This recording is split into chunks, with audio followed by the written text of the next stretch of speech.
శ్రీ సాయినాథాయ నమః. శ్రీ సాయి సచ్చరిత్రము 14వ అధ్యాయం. నాందేడ్ నివాసియగు రతన్జీ వాడియా, మౌలా సాహెబ్ అను యోగి. దక్షిణ మీమాంస. గత అధ్యాయంలో బాబా యొక్క వాక్కు ఆశీర్వదములచే అనేకమైన అసాధ్య రోగములు ఎట్లు నయమయ్యనో వర్ణించితిని. ఈ అధ్యాయములో రతన్జీ వాడియా అను వానిని బాబా ఆశీర్వదించి సంతానమెట్లు కలుగజేసెనో వర్ణించదము. ఈ యోగేశ్వరుని జీవితము లోపల వెలుపల కూడా సహజముగా అత్యంత మధురముగా నుండును. వారు నడచినా, భుజించినా, మాట్లాడినా, ఏ పని చేసినను అన్నియూ మధురముగా నుండును. వారి జీవితము మూర్తీభవించిన ఆనందము. శ్రీ సాయి తమ భక్తుల జ్ఞప్తియందుంచుకుని నిమిత్తము వానిని చెప్పిరి. భక్తులు చేయవలసిన పనులు అనేక కథల రూపముగా బోధించిరి. క్రమముగా అవి అసలైన మతమునకు మార్గమును చూపును. ప్రపంచములోని జనులందరూ హాయిగా ఉండవలనని బాబా ఉద్దేశము. కానీ వారు జాగ్రత్తగా నుండి జీవితాశయము అనగా ఆత్మ సాక్షాత్కారమును సంపాదించవలనని వారి ఉద్దేశము. గత జన్మల పుణ్యము కొలది మనకు మానవ జన్మ లభించినది. కాబట్టి దాని సహాయముతో భక్తిని అవలంబించి దాని వలన జన్మరాహిత్యమును పొందవలను. కనుక మనమెప్పుడునూ బద్ధకించరాదు. ఎల్లప్పుడూ జాగ్రత్తగా నుండి జీవితాశయమును, దాని ముఖ్యోద్దేశమునైన మోక్షమును సంపాదించవలను. ప్రతినిత్యము సాయిలీలలు వినిచో నీవు సాయిని చూడగలవు. నీ మనస్సున వారిని రాత్రింబగళ్ళు జ్ఞప్తి అందించుకునము. ఈ ప్రకారముగా శ్రీ సాయిని అవగాహనము చేసుకున్నచో నీ మనస్సులోని చాంచల్యమంతయూ పోవును. ఇటులే కొనసాగిన ఎడల తుదకు శుద్ధ చైతన్యమునందు కలిసిపోదువు. నాందేడు పట్టణ నివాసియగు రతన్జీ. ఇక ఈ అధ్యాయపు ముఖ్య కథను ప్రారంభించదము. నైజాం ఇలాకాలోని నాందేడులో పార్సీ వర్తకుడొకడుండెను. అతని పేరు రతన్జీ షాపూర్జీ వాడియా. అతడు చాలా ధనమును ఆర్జించాను. పొలములు, తోటలు సంపాదించాను. పశువులు, బండ్లు, గుర్రములు మొదలగు ఐశ్వర్యముతో తొలతూగుచుండెను. బయటకు చూచుటకు చాలా సంతుష్టిగా, సంతోషముతో కనిపించెడివాడు. కానీ లోపల వాస్తవముగా అట్లుండెడివాడు కాడు. ఈ లోకమందు పూర్తి సుఖముగా నున్నవారు ఒక్కరూ లేరు. ధనికుడగు రతన్జీ కూడా ఏదో చింతతో నుండెను. అతడు ఔదార్యము గలవాడు, దానధర్మములు చేయువాడు, పేదలకు అన్నదానము, వస్త్రదానము చేయుచుండువాడు, అందరికీ అన్ని విధములా సహాయము చేయుచుండువాడు. చూచిన వారందరూ అతడు మంచివాడు, సంతోషముగా నున్నాడని అనుకొనిరి. కానీ రతన్జీ చాలా కాలము వరకు సంతానము లేకపోవటచే నిరుత్సాహి అయి ఉండెను. భక్తి లేని హరికథ వలె, వరసులేని సంగీతము వలె, జంధ్యము లేని బ్రాహ్మణుని వలె, ప్రపంచ జ్ఞానము లేని శాస్త్రవేత్త వలె, పశ్చాత్తాపము లేని యాత్ర వలె, కంఠాభరణము లేని అలంకారము వలె రతన్జీ జీవితము పుత్ర సంతానము లేక నిష్ప్రయోజనముగాను, కళావిహీనముగాను ఉండెను. రతన్జీ ఎల్లప్పుడూ ఈ విషయమును గుర్చియే చింతించుచుండెను. రతన్జీ తనలో తానిట్లు అనుకొనెను, భగవంతుడెన్నడైనా సంతుష్టి చెంది పుత్ర సంతానము కలుగజేయడా? మనస్సునందలి ఈ చింతతో అతడు ఆహారమందు రుచి కోల్పోయాను. రాత్రింబవళ్లు తనకు పుత్ర సంతానము కలుగునా లేదా ఎను ఆతృతతో నుండువాడు. దాసగుని మహారాజునందు గొప్ప గౌరవము కలిగి ఉండేవాడు. ఒకనాడు దాసగుని మహారాజును కలిసి ఆయనతో తన మనస్సులోని కోరికని చెప్పాను. దాసగును అతనికి షిరిడీకి వెళ్ళమని సలహా ఇచ్చాను. బాబాను దర్శించమనను, బాబా ఆశీర్వాదము పొందమనను, సంతానము కొరకు వేడుకునమనను. రతన్జీ దీనికి సమ్మతించాను. షిరిడీకి వెళ్ళుటకు నిశ్చయించాను. కొన్ని దినముల తరువాత షిరిడీకి వెళ్ళాను. బాబా దర్శనము చేశాను. బాబా పాదముల మీద పడెను. ఒక బుట్టలో చక్కని పూలమాలను తెచ్చి దానిని బాబా మెడలో వేసి ఒక గంపతో పండ్లను బాబాకు సమర్పించాను. మిక్కిలి వినయ విధేయతలతో బాబా దగ్గర కూర్చుండి ఇట్లు ప్రార్థించాను. కష్టదశలోనున్నవారు అనేక మంది నీ దర్శనమునకు రాగా వారిని వెంటనే రక్షించి కాపాడెదవు. నీ సంగతి విని నీ పాదములను ఆశ్రయించి తిని కనుక దయించి నాకు ఆశాభంగము కలుగుజేయకుము. బాబాకు 5 రూపాయలు దక్షిణ ఇవ్వవలనని రతన్జీ తన మనస్సులో తలచెను. బాబా అతనిని 5 రూపాయల దక్షిణ కోరి అతడా పైకమునిచ్చినంతలో తనకు 3 రూపాయల 14 అనాలు ఇంతకు పూర్వమే ముట్టి ఉండెనని, కాన మిగిలిన 1 రూపాయి 2 అనాలు మాత్రమే ఇమ్మనెను. ఇది విని రతన్జీ మిగులు ఆశ్చర్యపడాను. బాబా ఆడిన మాటలను రతన్జీ గ్రహించుకొనలేకపోయాను. కానీ బాబా పాదముల వద్ద కూర్చుండి మిగతా దక్షిణ ఇచ్చాను. తాను వచ్చిన పని అంతయు బాబాకు విన్నవించి తనకు పుత్ర సంతానము కలుగు చేయమని వేడెను. బాబా మనస్సు కరిగెను. దిగులు పడకు, నీ కీడు రోజులు ముగిసినవి. అల్లా నీ మనస్సులోని కోరిక నెరవేర్చును అని చెప్పాను.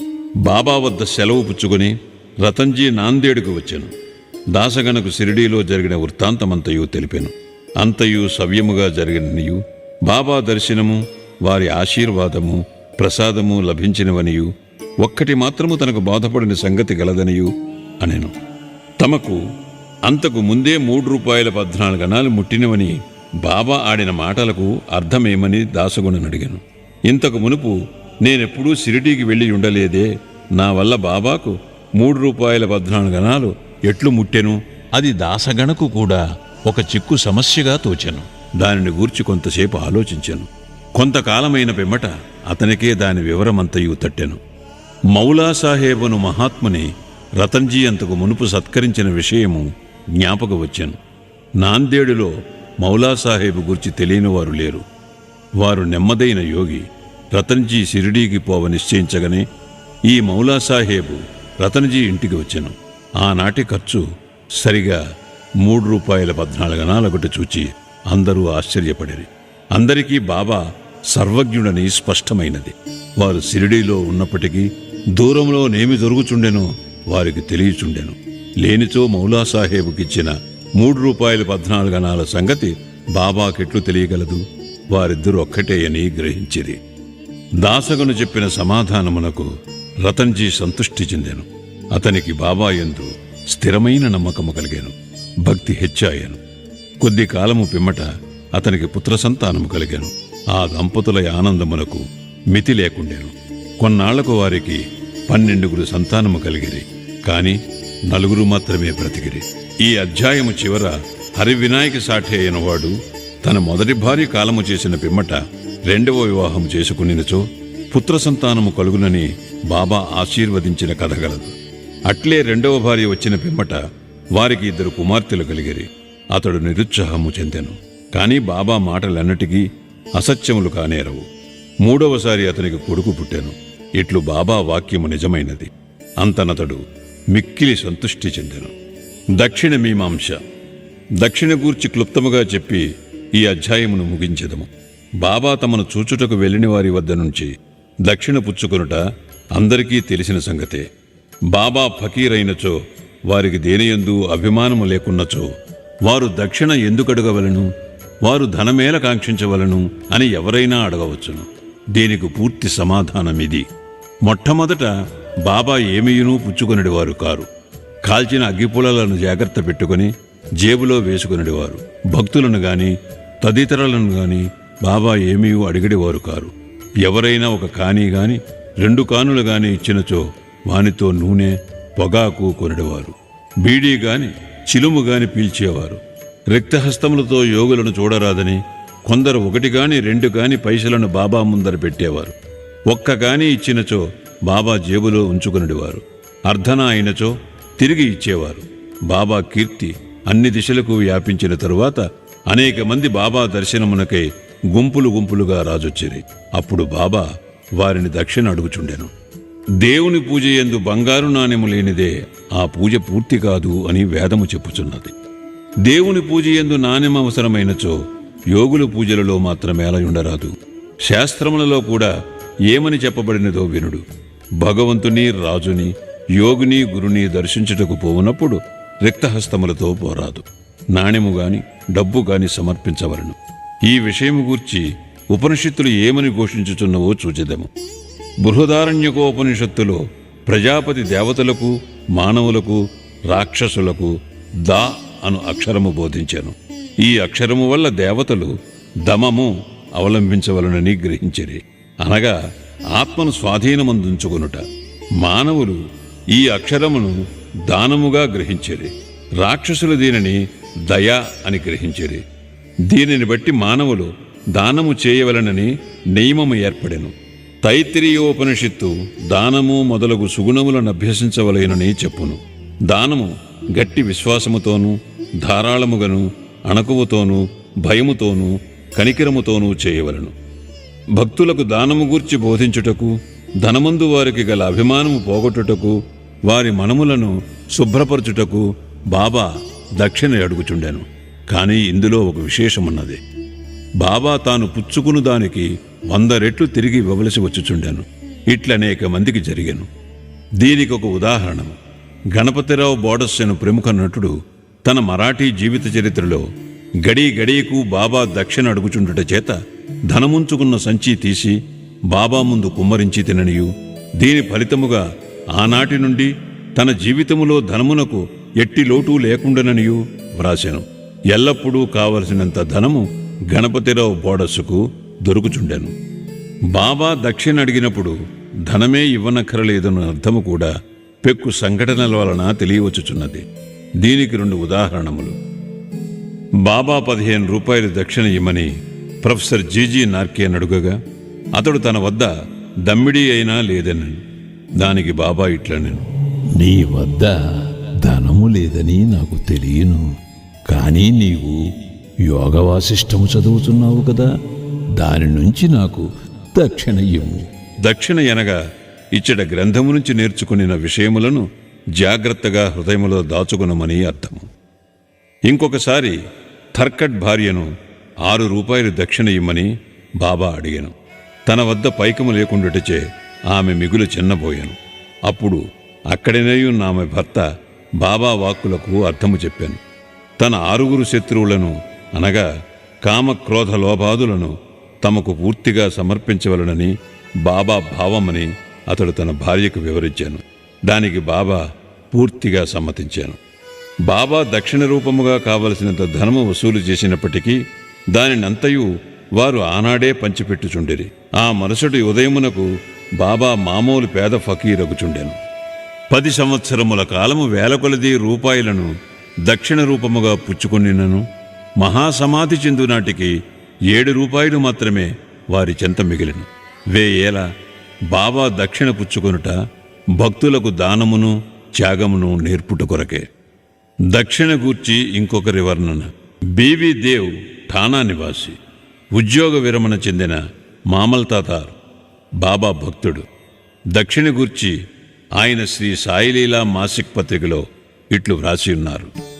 బాబా అందరినీ దక్షిణ అడుగువారు కారు. అడగకుండా ఇచ్చినచో ఒక్కొక్కప్పుడు పుచ్చుకొనివారు, ఇంకొకప్పుడు నిరాకరించువారు. బాబా కొంతమంది భక్తుల వద్ద దక్షిణ అడుగుచుండెను. బాబా అడిగినచో ఇచ్చేదమనుకుని వారి వద్ద బాబా దక్షిణ పుచ్చుకొనివారు కారు. తమ ఇష్టమునకు వ్యతిరేకముగా ఎవరైనా దక్షిణ ఇచ్చినచో బాబా దానిని ముట్టేవారు కారు.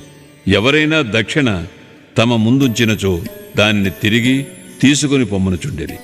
బాబా అడిగడు దక్షిణ పెద్ద మొత్తములు గాని చిన్న మొత్తములు గాని భక్తుల కోరికలు భావము వసతి బట్టి ఉండును. స్త్రీలు పిల్లల వద్ద కూడా బాబా దక్షిణ అడుగుచుండెను.